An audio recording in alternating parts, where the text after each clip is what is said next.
3 प्रश्नों का जवाब पूछना है राजा साहब से, उसके बाद में मेरा जीवन का फिर कोई प्रयोजन नहीं है और मुझे फांसी के फंदे पर मैं तैयार हूँ। बोले चलिए, राजा साहब के पास लेकर के गए। राजा साहब उस समय भी अपनी वार्ता में थे। विशेष चूँकि जितने भी ये राजा लोग होते हैं, मंत्री लोग होते हैं, प्रधानमंत्री होते हैं, इनकी एक एक मिनट व्यस्तता वाली है।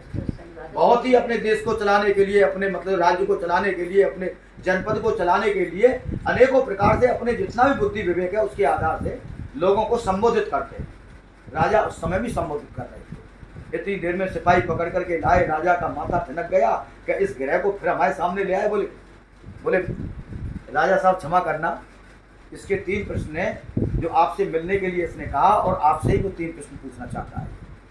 बोले अभी मैं कोई प्रश्नों के जवाब नहीं दूंगा, जब इसकी अंतिम इच्छा में 3 प्रश्न है, इसको दोबारा से कारागार में ले जाकर के डाल दो और कल 24 घंटे बाद इसको हमारे पास लेकर के आना। कारागार में दोबारा से डाल दिया गया।